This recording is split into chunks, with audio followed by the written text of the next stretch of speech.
Locho sampo pa gyu trashi pa tuche tempe tinle yarngo da pelge drolor zampe ze parache palden lame shabla solvade Omo a Guru Vajradhara Suma Timo Nisha Sane Karm Uta Varda Nishri Bhadra Varsa Manya Sarva Siddhi Hum Om a Guru Vajradhara Suma Timo Nisha Sane Karma Uta Varda Nishri Bhadra Varsa Manya Sarva Siddhi Hum Om Guru Vajradhar Suma Timo Nisha Sane Karma Uta Varda Nishri Bhadra Varsa Manya Sarva Siddhi Hum Om Guru Vajradhar Suma Timo Nisha Sane Uta Varda Nishri Bhadra Varsa Manya Sarva Siddhi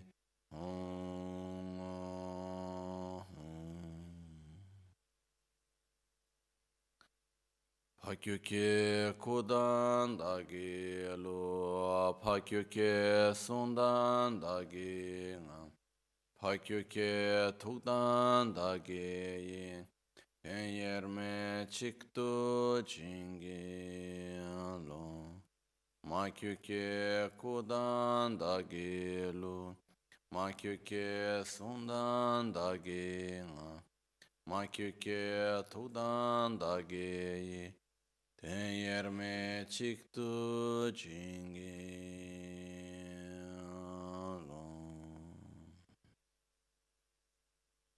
Om Muni Muni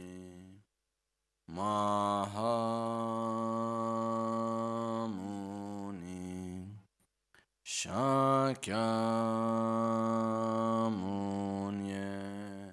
Swaha Om Muni Muni Mahamuni Shakyamunye Swaha Om Muni Muni Mahamuni Shakyamunye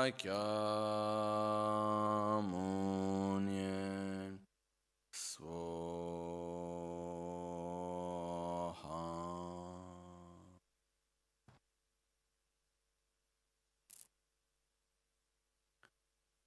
Sangye chedan soge chanamla chancho pardo dani kyapso chi dagi jinso gibe sonamgi drola pinchira sangye druparesho Sangye chedan soge chanamla chancho pardo dani kyapso chi Dagi jinso give sonamgi Drola pinchira sangye druparisho Sangye chedan sogi chonamla Chancho pardo dani kyapsuchi Dagi jinso give sonamgi Pinchira sangye druparisho In the Buddha, Dharma, and Sangha,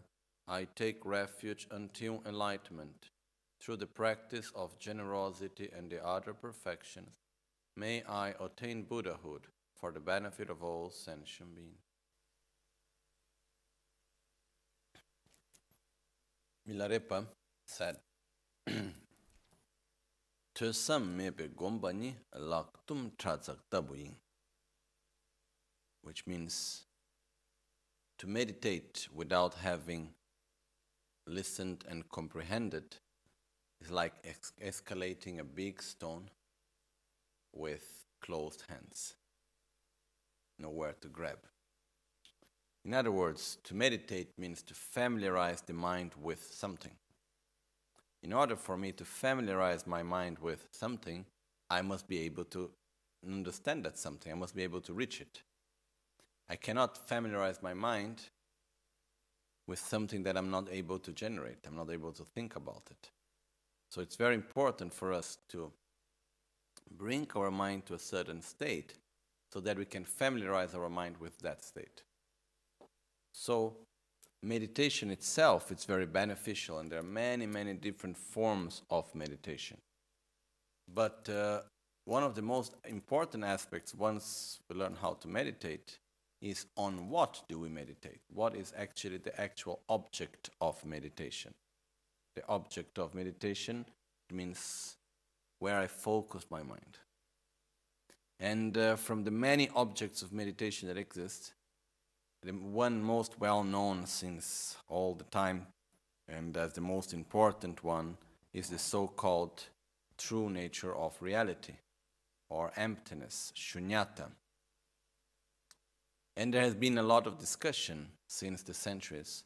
What does it actually mean? What is actually the object of meditation, which is shunyata? Because we have one name, which is emptiness, but what actually does emptiness truly mean? And this has been one of the main discussions at the time of Lama Tsongkhapa, because there were different points of view, and he wanted to make it as clear as possible regarding especially making reference to the sutras of Buddha and the texts of the great masters of India such as Nagarjuna and Chandrakirti, and he was always doing the best to put clarity on this. But still there were many different points of view. And the important thing which this text that we are reading these days bring in the very beginning, it is that it doesn't matter what is the tradition that we follow. It doesn't matter if I am Nyingma, Kagyu, Sakya, or Gelok. The important thing is that I am meditating the right way. So Lama Tsongkhapa in this text, and Panchen Losang Gyaltsen also in the root of the Mahamudra, and also in the Gyaltsen Shakdev, the discussion between wisdom and ignorance, they all state very clear, in which they say, call whatever name you want to call your own practice. It doesn't matter if it's Mahamudra, if it's Dzogchen, if it is whatever it may be. We can call it in many different ways. The important thing is that we are meditating in the right way. More important than the name is the essence. And there are some ways of meditating which are not correct. This doesn't mean that they are bad. This doesn't mean that these sorts of meditation have no benefit or they will harm us. It means that they are not the meditation on shunyata. They are not the meditation on the ultimate nature of reality. This is basically the main point of discussion.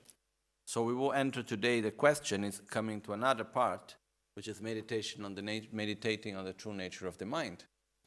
And there have been many, many different forms of this meditation.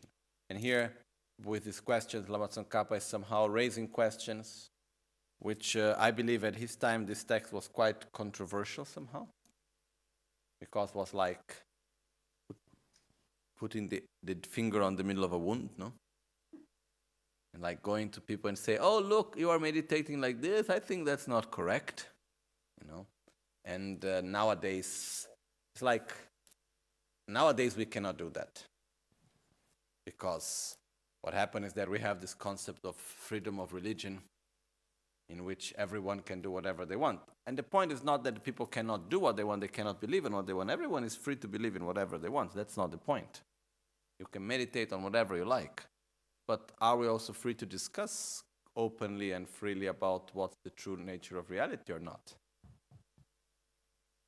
We can go and try to go beyond our own grasping at our own lineage, no? In tradition. It's like one time, my teacher in Tibet, the abbot of Tashilumpo, Kachen Losang Rinpoche, he was making a travel and he was going by train many hours. And together with him there was an abbot of another monastery, which was a young monk. not, I think around his 40s, 50s. My teacher is around his 80s. And they were traveling together, and then my teacher, he started debating with him, because he knew this other monk came from a different tradition, a tradition in which they have a different view on the ultimate nature of reality. They have a view which is called Shengtong, the other emptiness, something like this. Which, sincerely speaking, I really don't know it very well, their view, so I cannot judge. But they have a view which, at the time of Lama Tsongkhapa, there was debate between them, between their main teacher, Jyotaranata, great master, and Lama Tsongkhapa. They had not, their points of view were not matching so much regarding the ultimate nature of reality. So there were a lot of debates and so on. So my teacher, he started debating with the abbot of this monastery. They ever had a long time in the train, maybe 30 hours together. I don't know how long they had on the train. So they start debating together. And my teacher, he was making references to all the texts of the masters which came before Lama Tsongkhapa or Jyotaranata, that all of them respected, such as Nagarjuna, the Sutras of Buddha Shakyamuni, Chandrakirti, and so on. So they were debating, and then at a certain point, the other abbot, he came to the abbot of Dashilu, my teacher, and he said, look, Gyala, we need to remember that the abbot of Dashilu, my teacher, is extremely respected by all traditions. So like nowadays in Tibet, from all the old abbots, from all the different traditions, he's one of the most respected.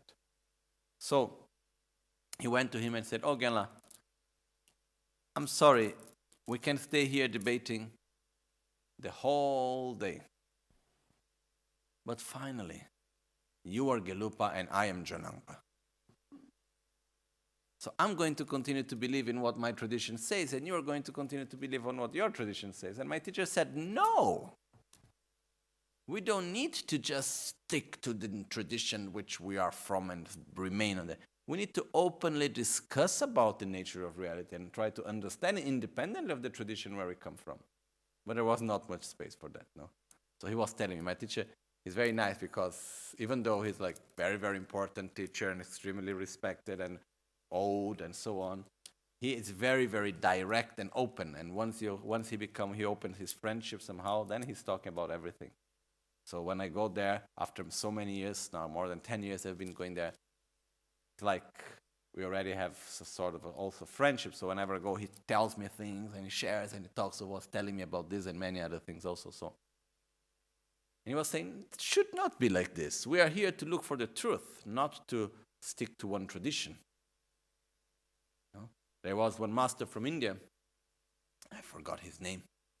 I'm very sorry, but I have very, very bad memory of names. I remember the stories, but I never remember the names. And he was an important master from a Hindu tradition, a non-Buddhist tradition at his time.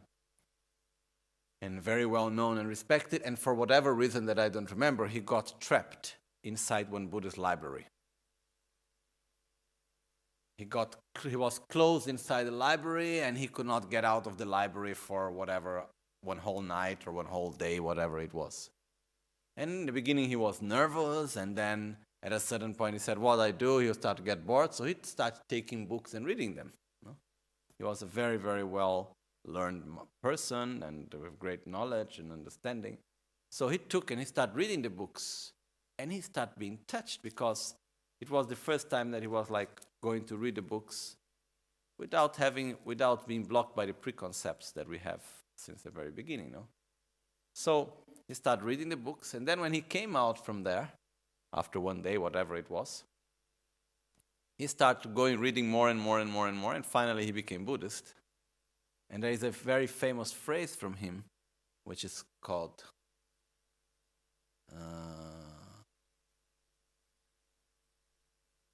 let me try to remember. I memorized this phrase in the past. Let's see if I can remember it.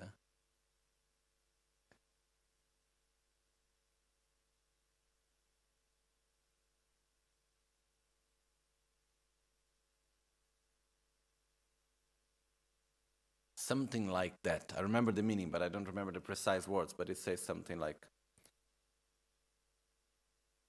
Sergyalaya midangshin, this is one of the parts, kanshi dempa, kanshi sushi dembete, Teni Temba Yonsu Dzing, something like that. But the meaning is, I have no attraction to Buddha, and I have no aversion to Sergya, which was the founder of his tradition originally.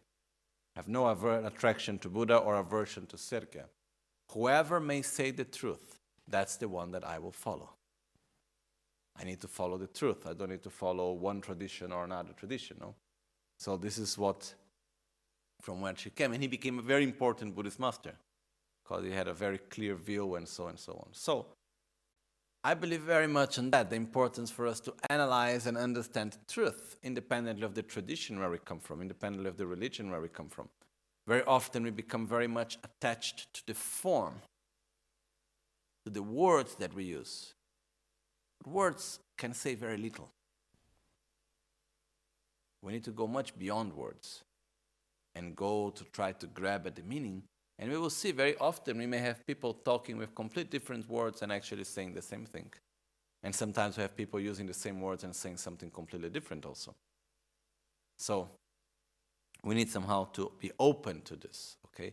So what Lama Tsongkhapa is bringing here, he's showing some ways of meditation on the ultimate nature of reality which are not correct. And he's not giving name of anyone, you know. He's not saying, okay, this person from this tradition is wrong because he's meditating like this. No, he's just saying, look, if you meditate in that way, that doesn't mean that it's bad for you, or that's not a good meditation, but that's not a meditation on the ultimate nature of reality. So he's making questions and bringing us in order to meditate on the correct way on the ultimate nature of reality, okay? So we go back to the text. And there is one point here which for us it may be sometime a bit difficult, because parts of this text were written especially to clarify how to meditate correctly on the true nature of reality.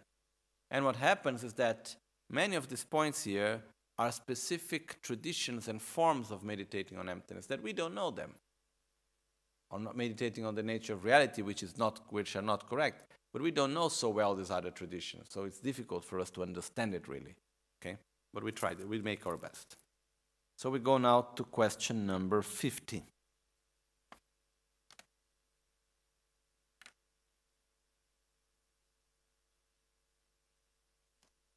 We are in the part which talks about meditating on the emptiness of the mind.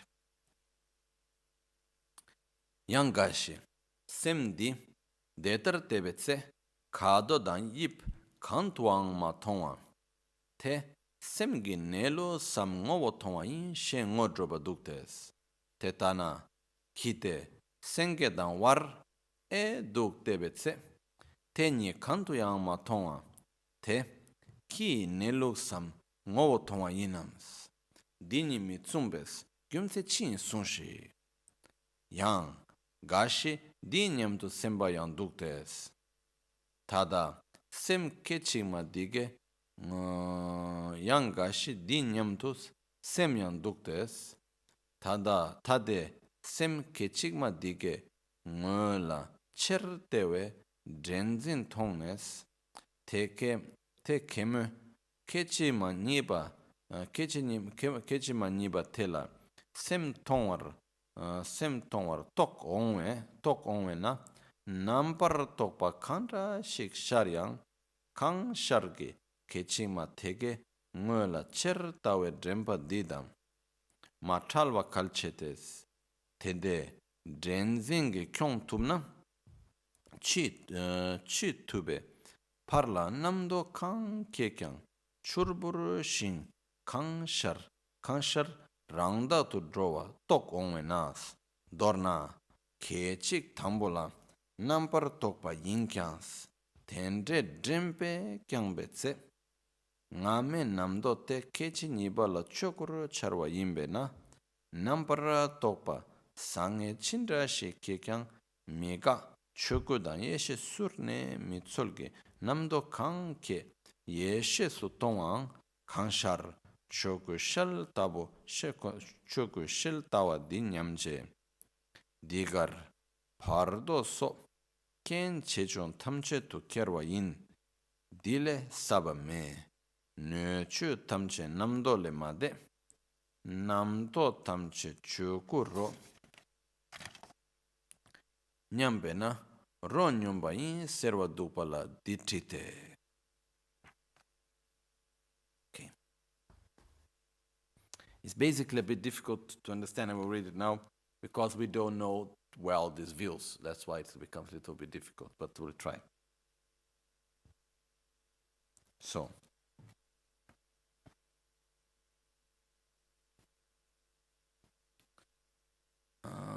question 50. Also, some people, when they watch the mind in that way, they do not see the mind anywhere as a color and shape. And they introduce that not seeing as seen in the reality of the entity of the mind, as seeing the reality of or the entity of the mind, which means some people also they think that when looking for the mind and not finding the mind within color and shape, seeing that the mind doesn't have any color or shape, which means doesn't have any material form, that's the true nature of the mind.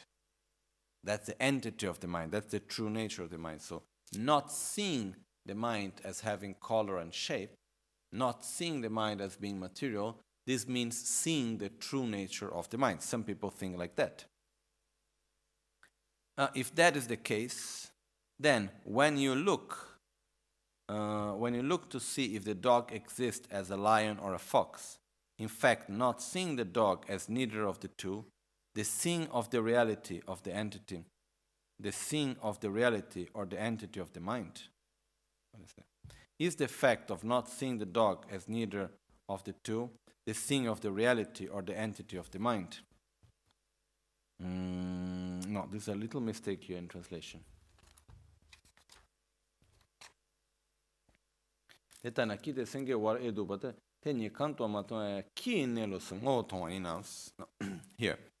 the mistake is the following.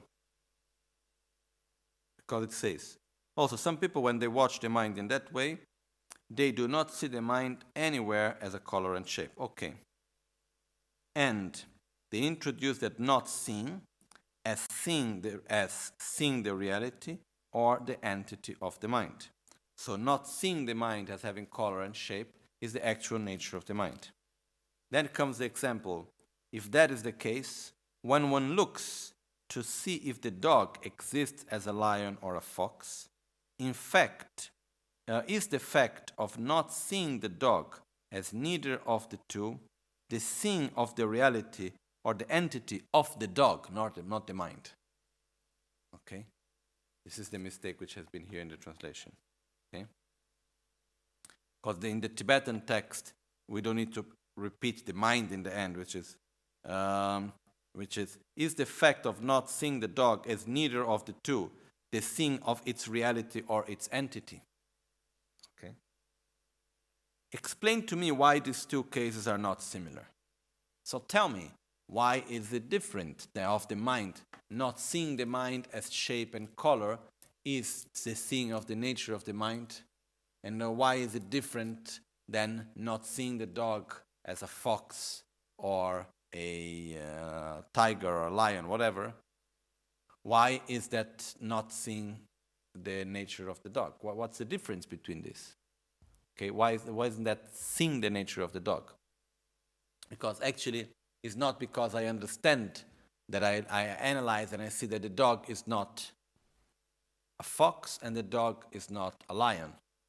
Does this mean the fact that the dog doesn't exist as a lion and as a fox? Is that the actual true nature of the dog? No. Similar to that, it's not because we see that the mind doesn't exist as color and shape, that the known existence of the mind as color and shape, that's not the ultimate nature of the mind. Okay? In other words, the fact of seeing that the mind doesn't exist materially, that's not the actual ultimate nature of the mind. Okay? And then it continues. There are also some who think the following. It's interesting because also whenever it says like some who think the following, actually these some have name and family name and address, okay? It's like, in this case, Lama Tsongkhapa is not putting. Then when you have like the great people that make like very extensive studies, They come and they say, okay, here regards to that master that was living at the time, at this and this and that, and so on. No? But this text, Lama Tsongkhapa wrote it as a sort of an open letter to everyone, requesting them to really send answers, no? Because he could not get them to debate directly, so he said, okay, let's write it down and see if anybody has the courage to answer me, no? And see who is right, who is wrong. But no one answered, only after a few centuries later, no? So, there are also some, who is the some, we don't know, who think the following. If we lose the retention, this part is a bit difficult to understand. If we lose the retention of our mindfulness, which directly watches the entity of the mind, of the very present moment, we will realize the mind as empty right away at the second moment. Therefore, it is very important not to be separated from the mindfulness, which watches the entity of conception of the very present moment, regardless of the drawing of any kind of conception. If one can carry out the direct watching, however much one can, with such retention of mindfulness, one will realize that any conception which arises during that retention of mindfulness will vanish by itself, just like water bubbles.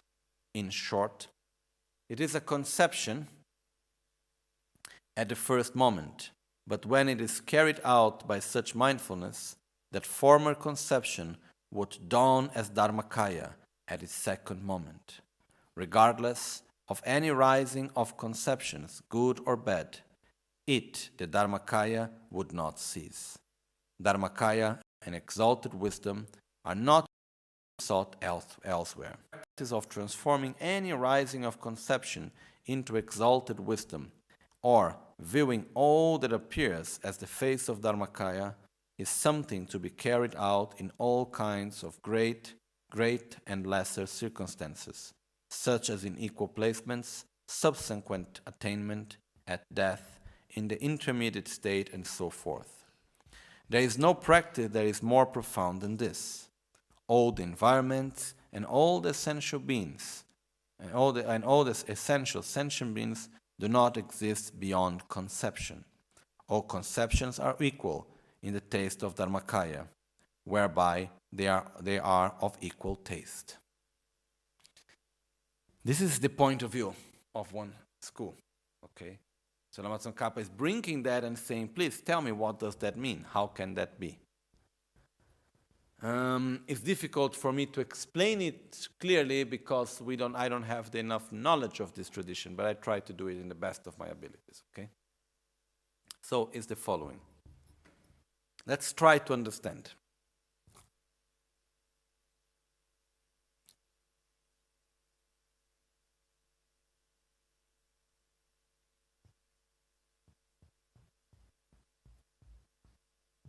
There are 2 points which they bring here, which is, one, that everything exists through conceptual thought. Okay? Which means, yesterday we talked about the sound, we talked about the book, the day before yesterday, and when I look, for example, at the book, does the book exist independently of the imputation of the name book? Actually not. Okay, the book only exists as the name book, which are characteristics and values attributed to a collection of parts. Okay, so now I try to explain this view, which is different from what Lama Tsongkhapa is explaining, but they say all the environments and essential sentient beings do not exist beyond conception. Nothing exists beyond conception. Okay, this is what they say. Everything exists through the imputation of the name. Everything exists through the mind that perceives it. Otherwise, nothing exists in this way. So, and then what they say basically is something like that. In the moment that we have a conception, we have a thought.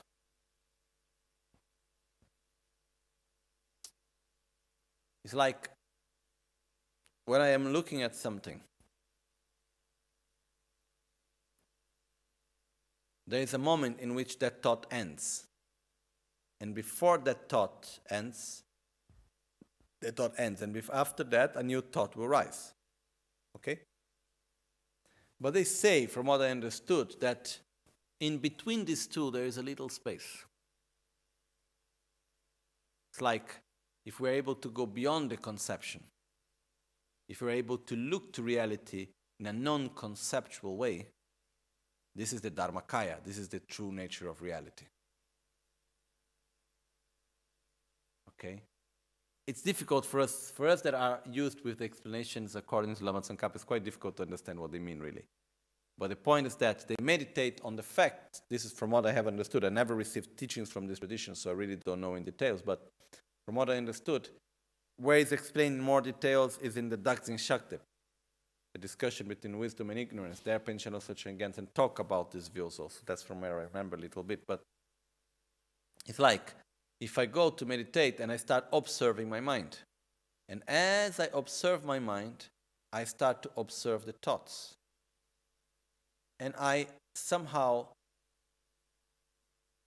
look at the thoughts independently of the conditions around. It's like if the conceptual thoughts are just a creation of my own mind, of my own self. And then actually when one thought ends, it's like if between every thought, between every conception, there is a little, very short space in which there is no specific conceptual thought. So if we are able to have the mindfulness of this space in between each one, we are actually being able to be in contact with the true nature of non-conceptual reality. Because every phenomena exists for us only in a conceptual way. So we need to see things in a non-conceptual. We need to go beyond our conceptual thought. This is more or less what I understood from what they say. So what they say is like every thought, positive or negative that it is a possibility to realize the true nature of reality.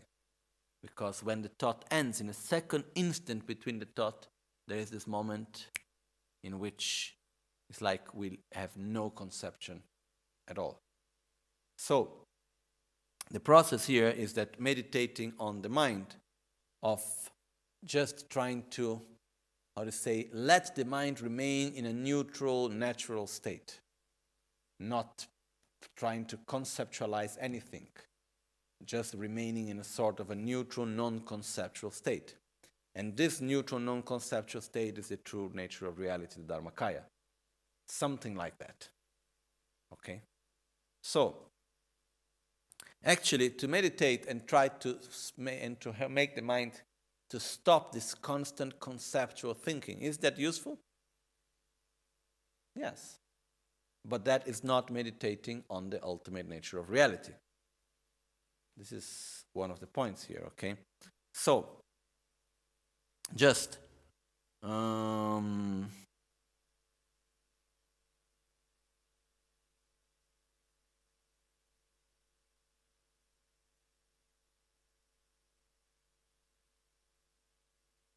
because basically it's saying that to understand that the mind is empty, but here we come again with the question, empty of what? What do you understand by being empty?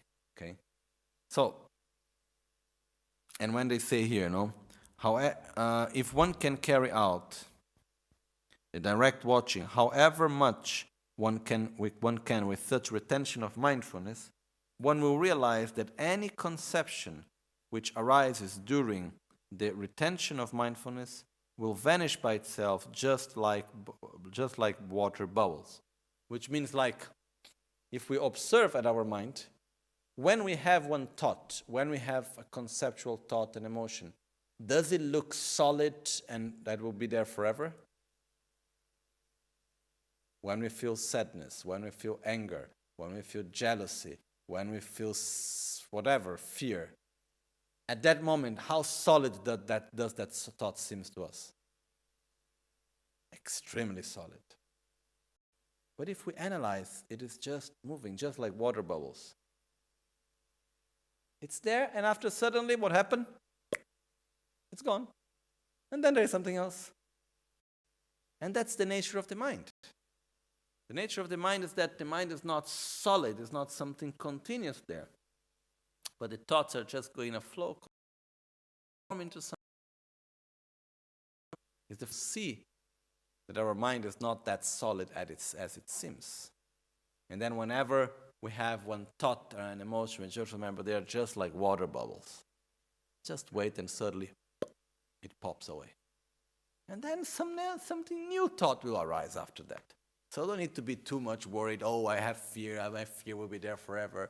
I cannot live. It's like one person, very often this happens, no? When someone is sad or any other, be forever like this. Don't worry. You will never be forever like this. So the fact is our mind has this way of always changing. So what I talk here is basically to see, to have the awareness of the changing of the mind. To have the awareness that the mind is always changing. It's always transforming. And between that, to see that our conceptual thoughts are actually not as solid as they may seem. And the path which they bring here is also to meditate on the fact that, as it says here, in short, first moment, but when it is carried out by such mindfulness, the former conception would dawn as Dharmakaya at its second moment. Which means, if we just look at the conceptual thought, and we just try to look to it in a raw way, without giving other ideas about it, we just observe it as it arises, we'll see that somehow it arises from nothing and it ends up in nothing somehow. So, when we are able to see that our mind does not exist in a solid way as it appears, it's just going, coming and going and so on, and then these conceptual thoughts, as they arise, they fade away. Understanding that the mind doesn't exist in that solid way, that's the actual true nature of the mind. Okay? This is one of the ways I'm trying to explain a little bit this point of view, which is different from the point of view that we follow. Okay? But this is more or less what is being brought here. So, when it says this, what they say is that we don't need to eliminate conceptual thoughts somehow, but within the conceptual thoughts, bad or good that they may be, we may find the path to enlightenment. Because between every thought, there is this moment where it's like, let's say, one bardo between every thought. And then there is where we can actually relax deeply and actually we can see the true nature of our mind. I don't know. This is more or less my understanding. Maybe it's most probably someone that comes from this type of tradition listening to me saying right now what I'm saying would say you are completely wrong. But from the little knowledge I have about it, reading it here, this is more or less trying to understand what it means. Okay? So, yeah.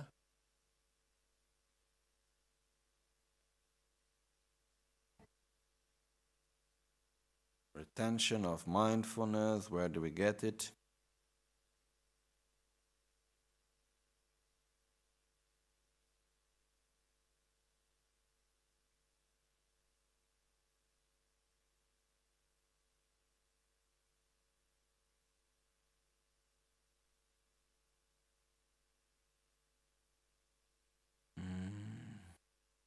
Yeah, they use the word drempa here. It says here, Tege me kechigma niba tela, sem tongpar tok, onwe na, nam tokpa kangra shik sharyang, kang shargi kechigma tege, ngöla cher tawe, drempa didang, ma chalwa kalchetes, tete, drenzingi kyontumnas, chi tube, parla, namto kankye tamche chubru shinto kanshar rangda tu drowa tok onwe nas dorna kechi tambola nambar tokpa yang yinkyans tente drempe kyang tente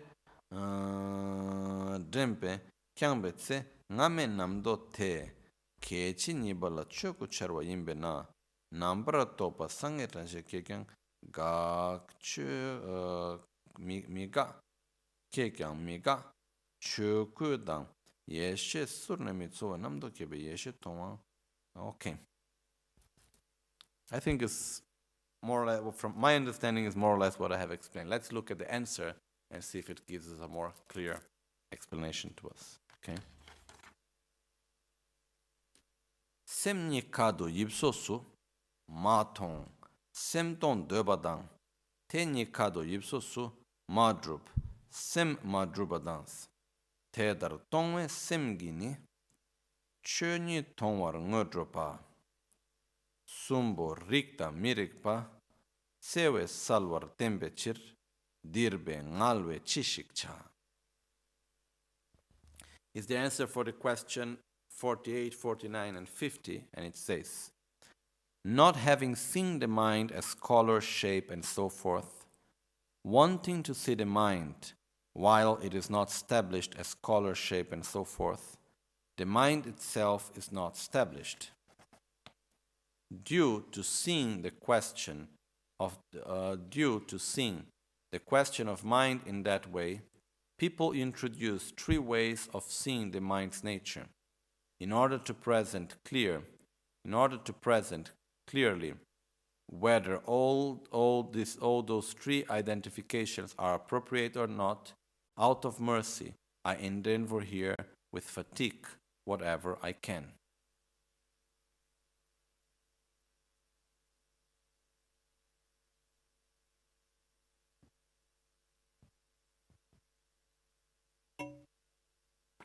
Sewe salwar tempechir dirbe ngalwe chishikcha.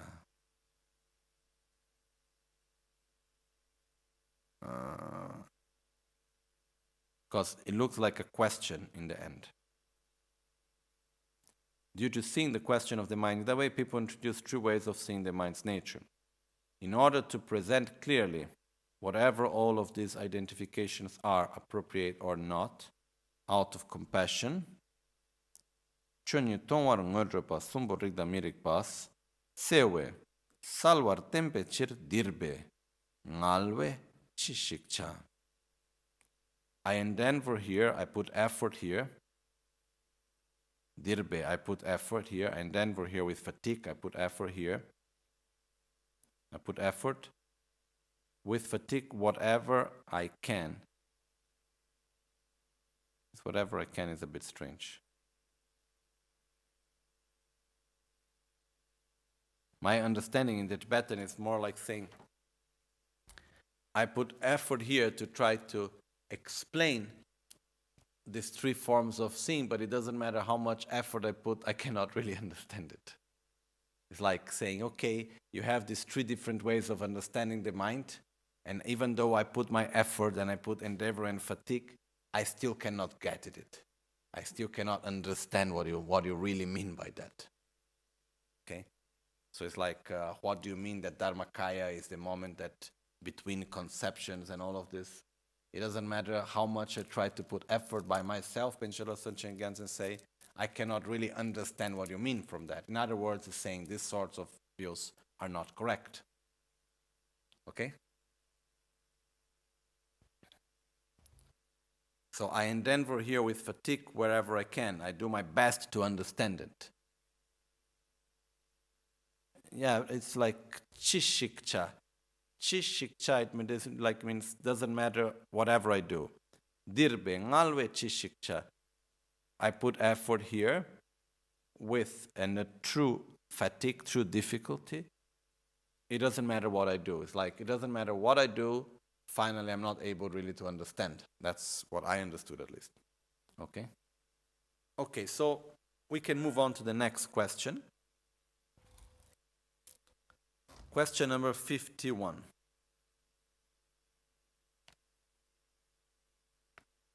At least we make an introduction to question 51. Semgi ngola tatsu tes, ludrubgi menga, sangene nyawe parki, chinang kang sharkyang, teke ngola, sosoro tope sherabki chene, tatsu chi yoba te yinams. Tendre Michebar bomjok tu tawa teyin. Tambo yina sosor tope sherab gi chulu chita shigyos. Niba yina tendre tatsu gi choku tashos. Tomba ni topa yang sheja la misitos. Chite kechi tambo la namdo kang shar jungu teka la cher tebes kechi nibetse rang yal la drowa dukpa teka la chokur sharwa ser nyamnas kechi tambo la tol keba kechi nibar midobar tongwa teni mi takpar tawe tsul yingis ludrub lugi tompe tatsu dan chok michilas simgi ngowo kechikma tatsul pakpa ludrub gis menga sukne namke bar chokun nangwa chishar yangs ngetun lungrik la jangwes tashi yome kegodang namnga namdu tendredang chikdan tutra lasope rikpe rangshi meba gom yangna jangdang majampang nige chadang dakshi takcho tokpadans nangtsu dang ni netsu la sosor tang ne dengodang chalwe rangshin sange ne nyalwe pardu jarne gomchok chebe danzingi shenyo gokpar minu la namdo rimgi keba la tebe rangya sonwa la choku rangshin tongwa dang choku rangshin tongpa nis tokpar deba kuntu chul wenkyang detar gompa te somne drube tapsu ge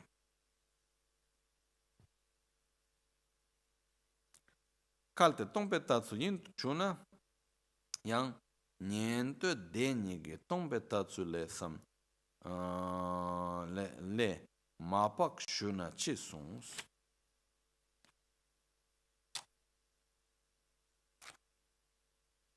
semgi kechi ngachi la tawang duche kechi ki jik chirmita sempadam tungi tongni gomba means chedu nigi debatar tak chik rangwa chendani rangya tube zeyogi dago tsuldan drawala.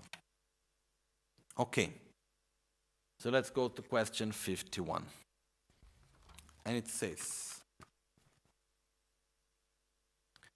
and those who make the above statement, I would ask the following question.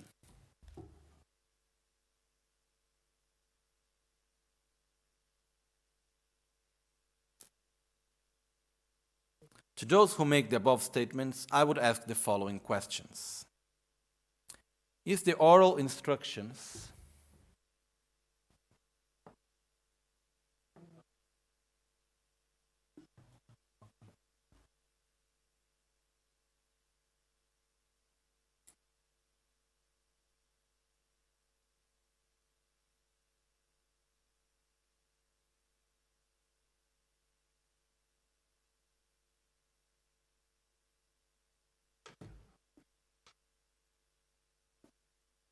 okay.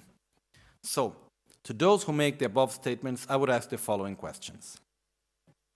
Is the oral instructions about observing the entity of the mind from Nagarjuna a mode where an individually investigating wisdom analyzes it everywhere inside and out, from the Buddha level to that of hell, and watching that very entity no matter where it dawns? Or is it observed in a rough manner without entering into detail? If his oral transmission is the first option, what is the mode of making analysis with an individually investigating wisdom? If it is the second option, forget about observing the Dharmakaya with that technique. Even the realization of emptiness would be impossible. What does this mean? Lama Tsongkhapa here says, look, if you make the above statements, I would like to make the questions. What is the way according to Nagarjuna? Nagarjuna was around 300 years after Buddha, more or less. He was the master that he made a commentaries on Buddha's teachings and made very clear all the aspects which regarded especially the correct view of reality. Okay, so after him, everyone followed the explanations of Nagarjuna. So, he asks, what is the way, according to Nagarjuna, to analyze every phenomena and to analyze the true nature of every phenomena? What's the correct way according to Nagarjuna? Is that the way how we should do? To be in touch with the nature of reality? Shall we analyze it just as was taught by Nagarjuna?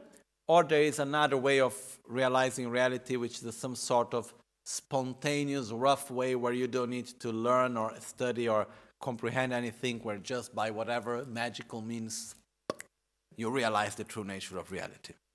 Okay?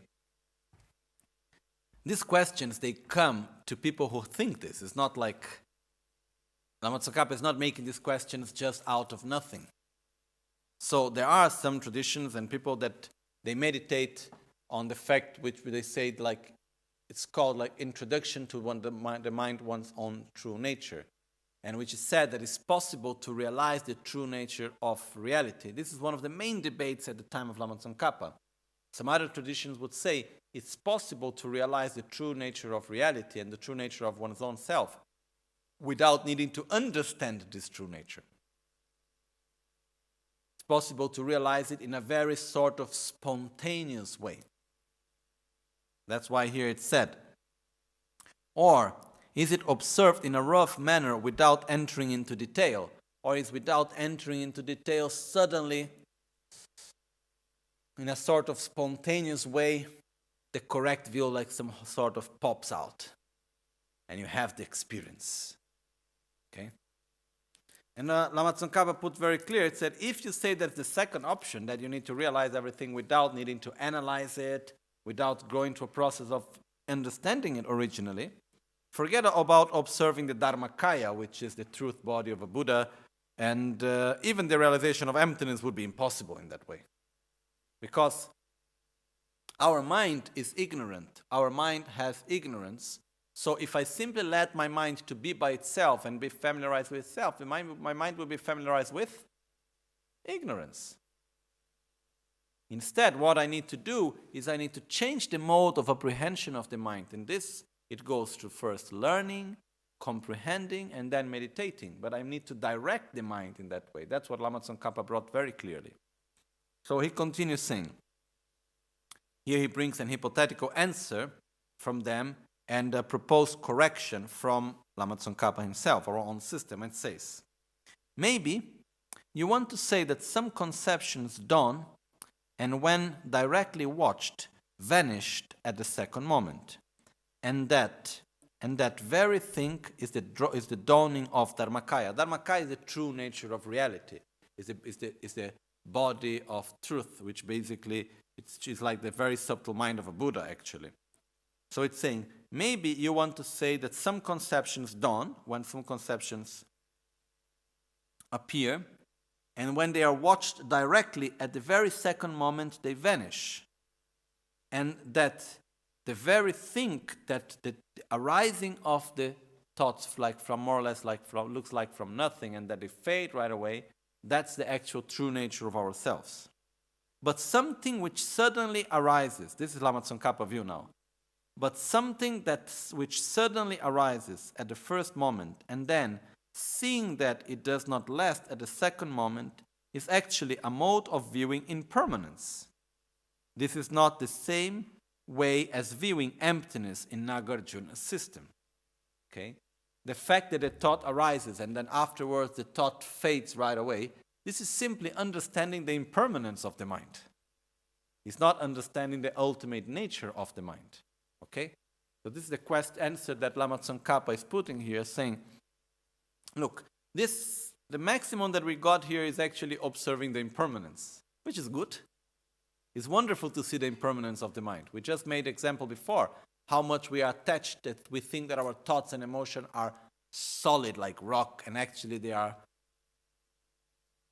impermanent like bubbles of water, no? But this is just seeing the impermanence of the mind, is not seeing the actual true nature of the mind.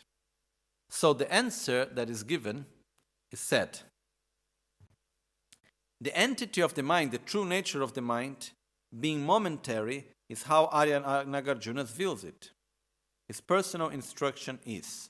So Nagarjuna said that the mind is impermanent. He also sees like that. But his personal instruction is, those accustomed or familiarized with the definitive meaning, scripture authority and logic should meditate that regardless of whatever appearance. Okay, I would take out, I like to read first without the part of the translator, okay?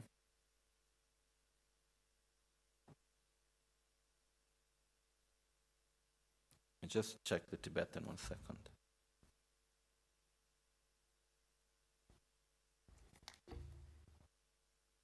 Simgi ngowo kechik ma tatsu papa ludru di, simgi ngowo kechik ma tatsul papa ludru ki, mengas papa ludru ki, mengas sone namken bar, chogu nawa chisharyans, ngetun luring la chang wes, tashi ye me kegodang.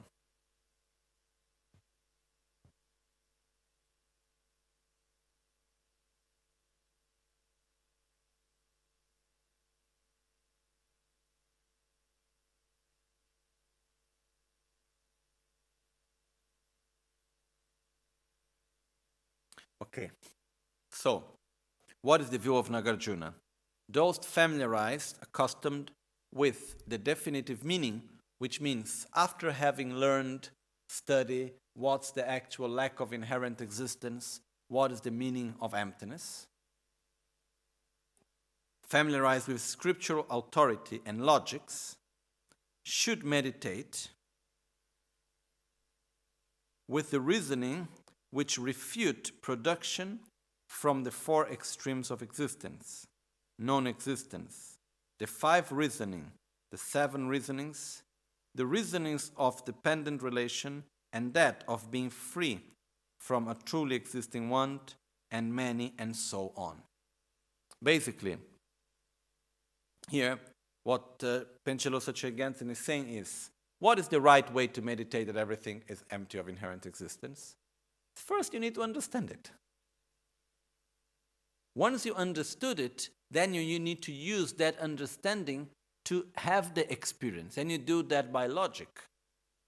Then here it's just naming the many different logical reasonings that were taught by Nagarjuna to realize emptiness. For example, the greatest of all, called the king of all logics, is called Shilam Namsu Chujin Dembarmete Tendre Imbe Echir, which says, take for instance the basis, the path, and the result. Or, which can make a more simple example, take for instance the sound. Okay? It lacks inherent existence because it is interdependent. This is one of the reasoning. Another one is what the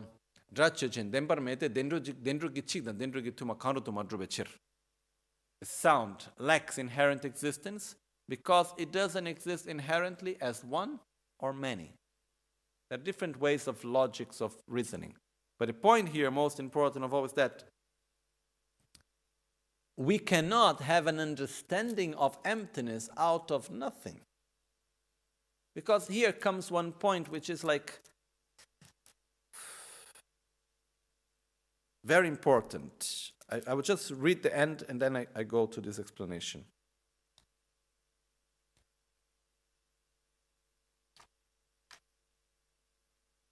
Or both those learned ones and those unlearned ones should examine that with parts. Without parts, the basis of imputation, imputed phenomena, conception, the mode of appearance, and the mode of abidance individually, and that their nature, free from being a truly existent thing, could be applied to everything from the Buddha level to the level of hell, and meditate. By leaving things just for good looks, one cannot really seize the conceived object of conception grasping at self. After we'll go back to this. Due to watching the gradual rising of conceptualization, it vanishes. So, to assert that this is the seeing of the natural phase of Dharmakaya, and this is the realization of the nature of all phenomena, emptiness, is a mistake in all senses. However, meditating in that way is a possible thing for achieving the calm abiding of mind. Okay? So, one point I want to bring here, which is, I think, we go more to the essence of this debate, trying to understand it. Are we ignorant? Do we grasp at reality as being of inherent existence? Yes. Since when?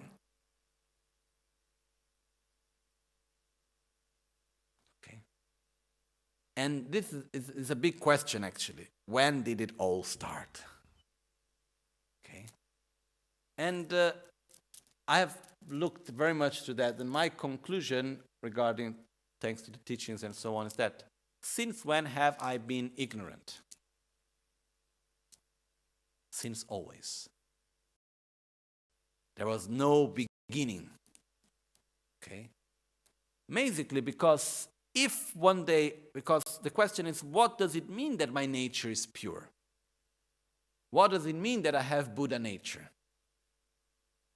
Because if the meaning of having a Buddha nature or having a pure nature, it means that one day I was pure, and then suddenly something happened and I became what I am now. Then what's the point of trying to become pure again? Okay? And then the question is, if one day I was pure and now I am not pure anymore, who's to blame? Myself or someone else? If I am the one to blame, then I was not truly pure. Okay? If it's to blame someone else, then the problem gets even bigger. It means I have any freedom to choose what happens to me. I am in the hands of someone else. Okay? So, what is the answer? The answer for me is that since the beginning last time, I have been ignorant. I have been grasping at reality as being of inherent existence. So does that mean that the nature of my mind is that of ignorance? No. Because my mind is pure as it is interdependent. Is my mind interdependent? Depending on the thoughts that I have, am I influencing the next thoughts? Can I change the way of thinking? How? By thinking in a certain way. So the fact is that my mind does not exist as an inherently existing ignorant entity. My mind, is it ignorant? Yes. Why? Because I constantly live in a negative interdependence. But is my mind interdependent? Yes, that's the true nature of my mind. The true nature, the pure nature of myself is the fact that I lack inherent existence. I do not exist inherently, objectively, independently as an ignorant, suffering being. I exist as an ignorant being because I live in a negative interdependence. If I create a positive interdependence of gradually developing more and more wisdom, is it possible to open our mind and have more wisdom? It is. So how much can I go on? Up to the moment where there is no more ignorance at all. And there is the whole explanation on what we call the 5 path, which is the path of preparation, the path of accumulation, the path of preparation, the path of seeing, the path of meditation, and the path of no more learning, which is basically the process of developing wisdom and eliminating our ignorance. This is only possible because we have a pure nature, which is that our mind is interdependent, that our mind lacks inherent existence. That's our true nature. So, these other traditions, they have the idea that the true nature of the mind is Buddha nature, it's purity. So if we just let the mind to be by itself, then we go to the state of enlightenment. If we take out all conceptions, if we take out all of this, the mind will just enter into a state of enlightenment somehow. But the fact is that it will not happen. If we just let the mind by itself, our mind, how it is now? Ignorant. So it will remain with ignorance, because our ignorance is not in a gross, superficial level. It's in a very, very deep level. It's in a subtle and very subtle form. So it doesn't matter how much I try to just let the mind be alone without conceptual thoughts. The mind is still ignorant. So what's the way to get out of it? Is to first understand on a gross level, conceptually, what is wisdom. Then gradually familiarize myself with wisdom. Direct my mind to wisdom, which means realizing the lack of inherent existence, the lack of objective, independent existence of reality. The more I go through that until I can have a direct, non-conceptual experience of this lack of inherent existence. And by that I can eliminate my ignorance. And it's a point of no return. It's not that after ignorance comes back again. Once we eliminate it, it's gone. Because we continue to live constantly in a state of wisdom and generating this positive interdependence. So, this makes a big difference between which is the correct path. Because according to Nagarjuna, which is according to Buddha, and according to Lama Tsongkhapa's explanation, we believe that the only way to eliminate ignorance is directing the mind in the form of wisdom. In other words, the only way to eliminate the mind that grasps at reality as being of inherent existence is directing the mind to the understanding that reality lacks inherent existence. In other words, the only way to eliminate the grasping to reality as being objective is familiarizing more and more that reality is subjective, that it lacks objective existence.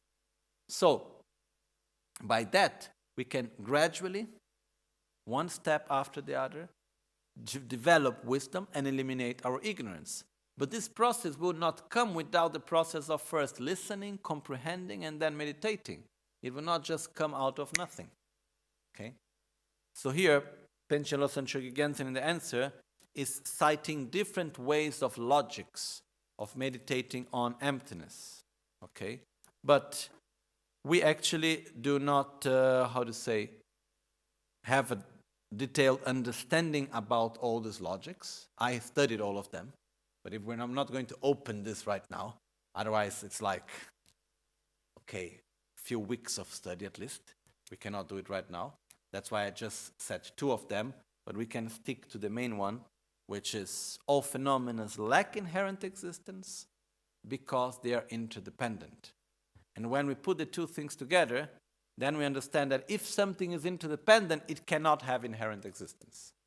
And by that we can look to reality, see that it appears to me as being of inherent existence, but then I analyze and I say, but it's interdependent, so it cannot be of inherent existence.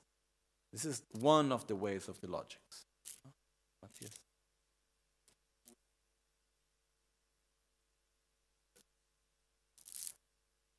The general concept of inherent existence is permanent, as every general concept. Inherent existence is not permanent because it doesn't exist. Okay? If something would... Emptiness is permanent. Why? The emptiness of yesterday, was it different of the emptiness of today? And will it be different from the emptiness of tomorrow? It's a generalized concept. It's like impermanence. What is impermanence? It's a constant transformation. What was the impermanence of yesterday? The constant transformation. What is the impermanence of today? The constant transformation of phenomena. What will be impermanence tomorrow? The constant transformation. So the general concept of impermanence is permanent. Okay? Actually, there are much more permanent phenomena than impermanent phenomena. Okay? Everything that we see, everything that we touch, everything that we listen, and so on, all the objects of our five senses, they are all impermanent. And our mind is also impermanent. But for every object, for example, this object that I carry here, which we call a book, there are, I don't want to say infinite, but countless generalized concepts of it. Okay? Which we call general meaning in Tibetan, Tunchi. And the general meaning is permanent. So I have a general meaning that I apply to this object, you have one. So it's already two permanent phenomena for one impermanent phenomenon. Okay? So this is another subject which is very interesting, which is understanding permanent phenomena. And then there are two types of permanent phenomena. There are permanent phenomena that one day they will cease to exist. And then there are permanent phenomena that will exist forever. Because, for example, I have a general meaning of book. Okay? But suddenly, book doesn't exist anymore. Okay? I die. We all die. This generation is gone. No one has any idea of book anymore. Only things inside the telephone or digital, whatever happens. So, in the moment that there is no more that general concept, it's gone. Okay? So this, it becomes impermanent. So basically, there are some permanent phenomena which are there forever. Like impermanence, like emptiness, and many others. But there are some permanent phenomena, like the general concept of book, or the general concept that I have of book, which is permanent, but one day will cease in the moment that I am not there anymore, because it's something very personalized. Okay? Anyhow, the important point that I want to bring here, and then tomorrow we'll go back to this part, is just understanding that the process of developing wisdom is a gradual process, and we need to have the understanding to gradually develop the wisdom. It's not something that comes out of nothing. And it's not the fact of simply observing the mind and letting the mind just to be by itself that we can actually realize the true nature of our mind.